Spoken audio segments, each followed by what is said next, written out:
5 more things that you do wrong. I've explained previously that there are 2 guaranteed ways by which you will cause your no-contact regime to be breached. It is fundamental that you impose a solid and total no-contact regime. The first method of causing it to be breached is by contacting us first. You cause a hoover trigger, and in the circumstances, should the hoover execution criteria be reached, this necessitates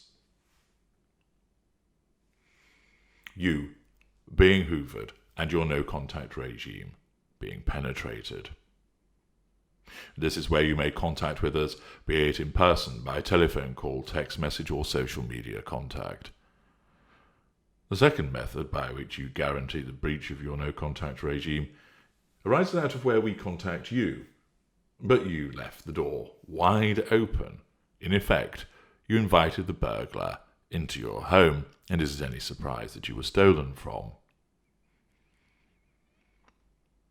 When it comes to the maintenance of your no-contact regime, there are 5 further things that you often get wrong.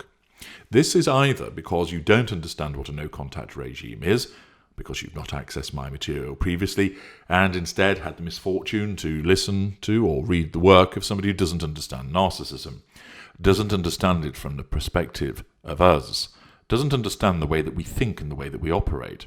Or, if you have accessed my material, you've struggled to implement it as a consequence of your rampant emotional thinking, which doesn't want you to listen to the logic. Your no-contact regime will, will be breached if you make these 5 mistakes. 1. Not blocking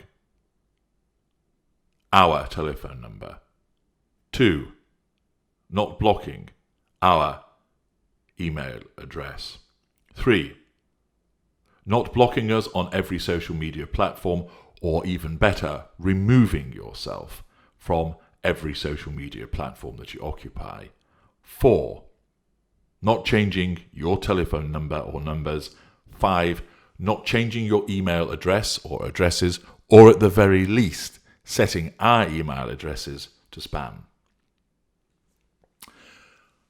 You will notice that there are 2 parts to ensuring that you don't make these 5 mistakes, and to enable you to impose a robust no-contact regime where it comes to the matter of electronic communications.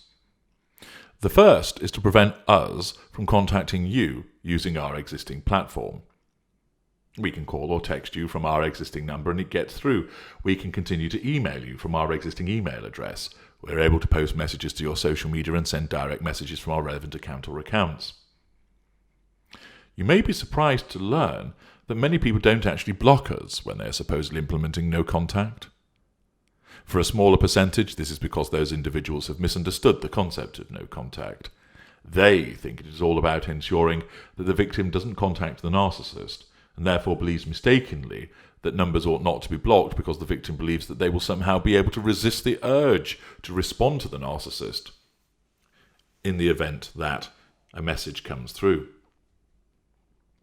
A further percentage do so either naively or arrogantly because they actually believe that the narcissist has gone. They believe they will never be hoovered. The victim believes that since the narcissist raged at them and told them it was over and they never wanted to see the victim again, that must mean that this was the final disengagement or the final discard. And as you will know from my other video, there's no such thing as that. You may think that you have caused massive wounding to the narcissist, that you expose the narcissist in such a way that there is no way on earth that the narcissist is going to hoover you. So many times I have read comments and received questions from my readers which state, there is no chance of him hoovering me, not of the way I made him go berserk. She wouldn't dare to hoover me, not since she knows that I know what she's really like and that I'll tell everybody. I don't think it'll hoover me, HG, because he has somebody else now, and after the way he left me, he's not going to come back and hoover me, is he? Such thinking is complacent and dangerous. There is always a risk of a hoover. Furthermore, if you think that you have put in place a no-contact regime, but you've left the door open by not blocking our access to you through any and all electronic means of contacting you, then you will be hoovered. It might not be straight away, especially if the narcissist has selected a new prospect or has embedded a new intimate partner primary source who we're currently infatuated with, but it will happen at some point. I see comments from people stating, "I haven't heard from the narcissist in 3 weeks, he's gone for good." 3 weeks. That's nothing. Others may say it's been silent for 6 months and therefore they know that they're safe. Balderdash. I hoovered somebody after a gap of 12 years. I have had another reader who confirmed she was hoovered after 32 years. Now, naturally, I'm not old enough to hoover after that time, but I wouldn't put it past me to hoover after 32 years at some juncture. If you don't block us from the phone, email and or social media, you're inviting a hoover. Why is this? 1. As narcissists, we are creatures of economy.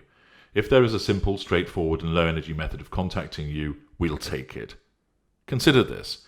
If we couldn't contact you through electronic communication, what are some of our alternative options? Write a pen and paper letter to you? Organise a tenant to hoover you in person or by telephone? Send you a gift? Attend on you in person?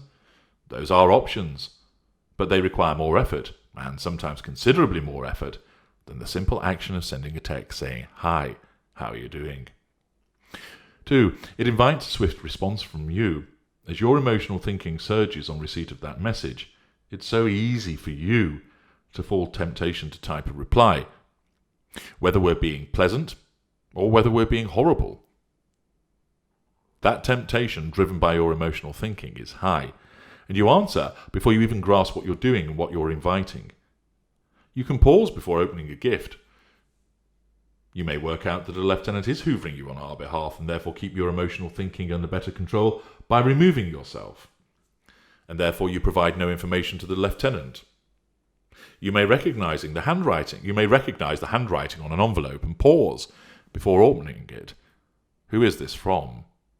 I ought to resist opening it, throw it away, burn it. This is your logic attempting to keep you from falling prey to the ever-present emotional thinking. However, once that text has landed, showing our name and message, sometimes even on your lock screen, you're far more likely to respond to it. 3. The electronic medium allows the narcissist to dip a toe in the water. This is especially important for mid-range narcissists. If we were to tend on you in person and you ignore us, this causes substantial wounding. In order to avoid this, our kind prefer to be in a position to test the water first. If you ignore a social media message, yes, it will wound, but it will not be substantial, and we will try at least one more time and probably several times.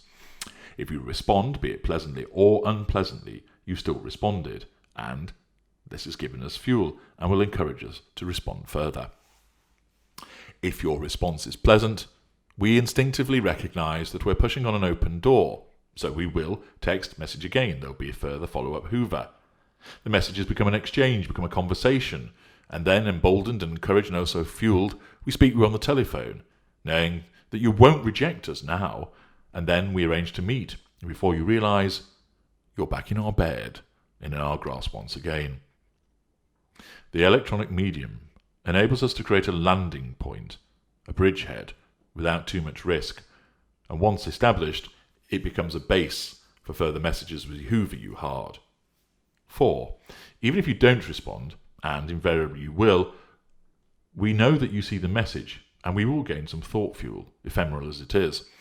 This may give way to feeling wounded when time passes and there is no response, but we still gathered some thought fuel beforehand. 5.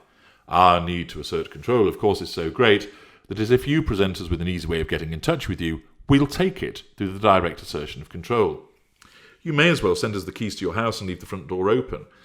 Even if you've wounded us in the past, the impact of that fades over time, and indeed is often outweighed by other factors in the Hoover execution criteria. We won't pass up the opportunity to hoover you if you've left an electronic gate open. Accordingly, if you do not block us from all methods of electronic communication, then you will be hoovered. you'll be hoovered and your attempt at no contact has failed. It's highly likely that our hoovering will prove successful.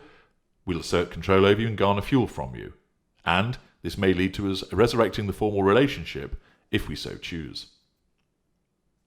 I know that there are many of you who want to be hoovered because you want that contact from us again. You haven't got your emotional thinking under control at all.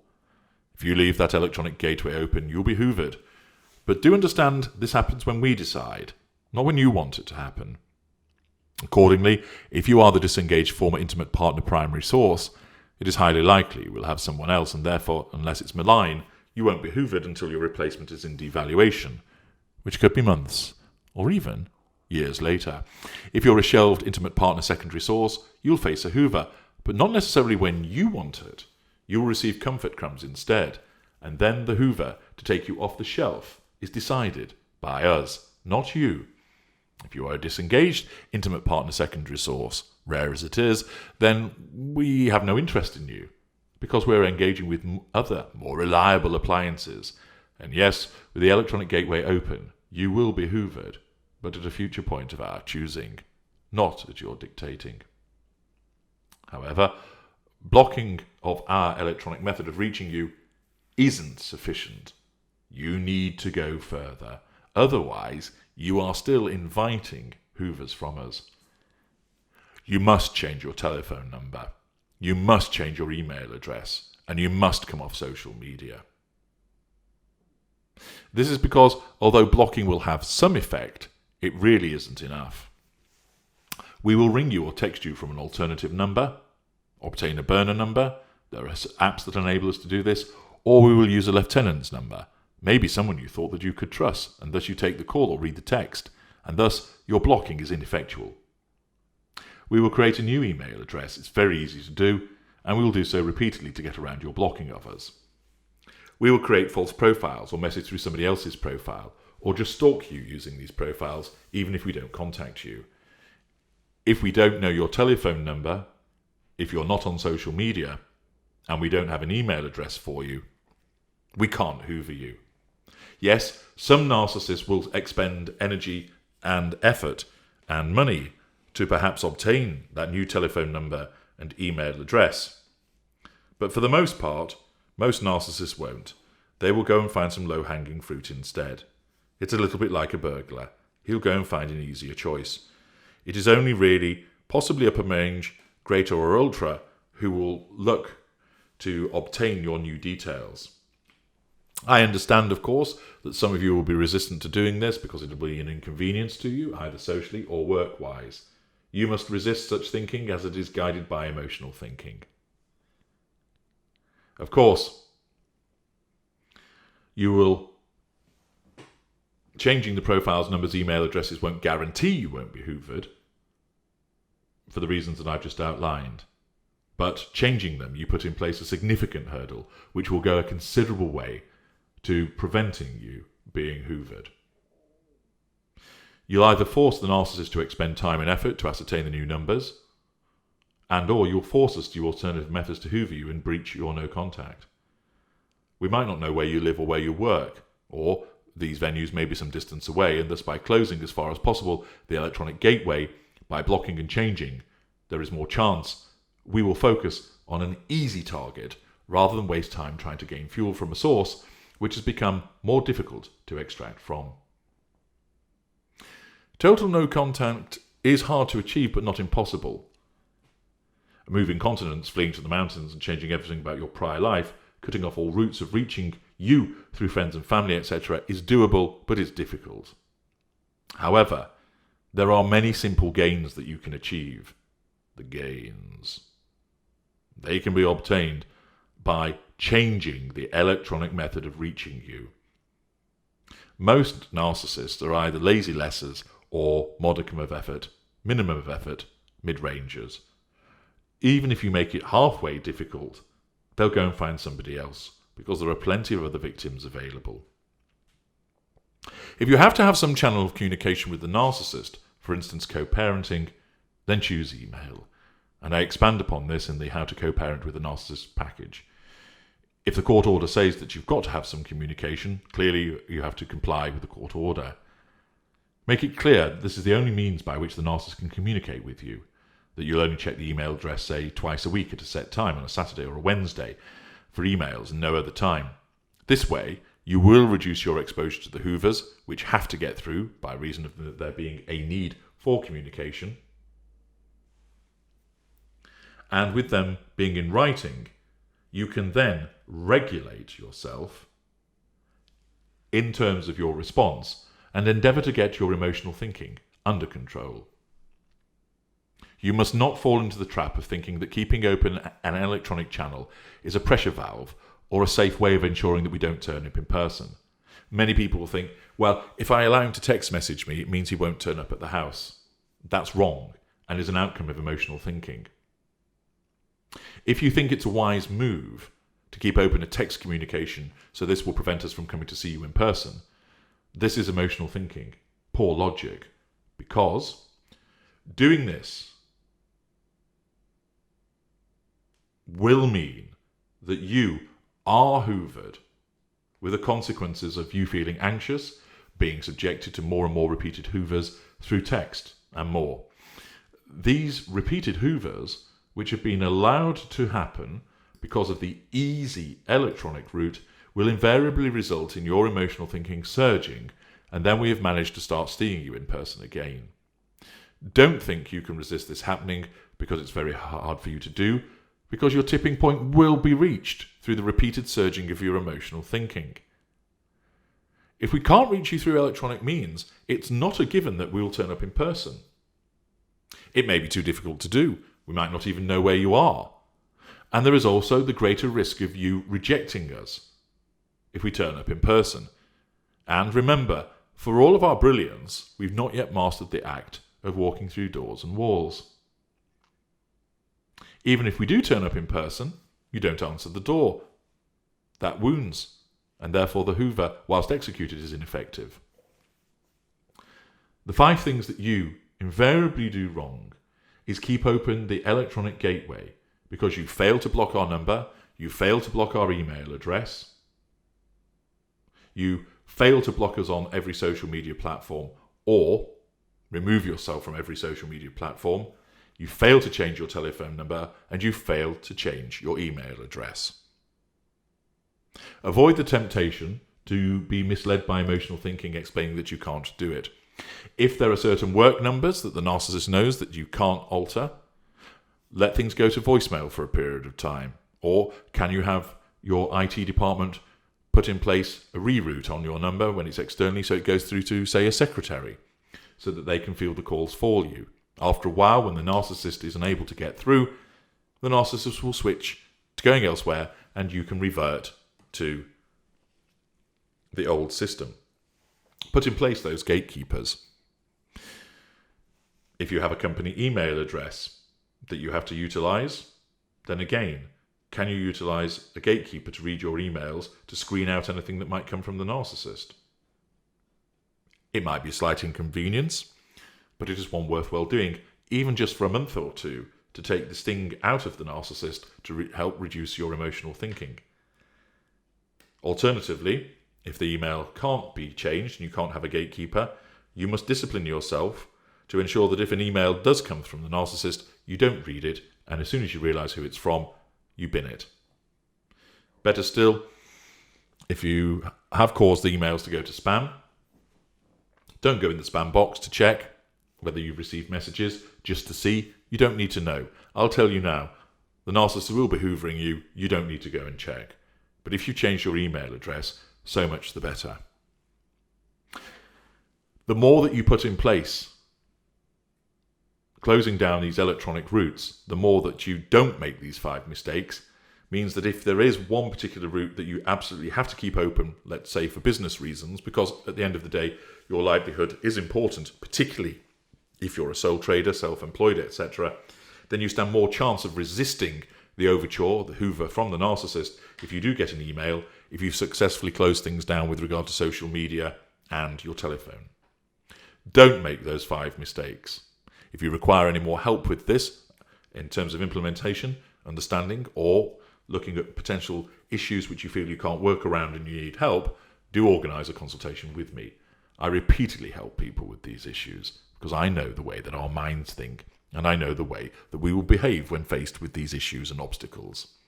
I'm H.G. Tudor. Thank you for listening.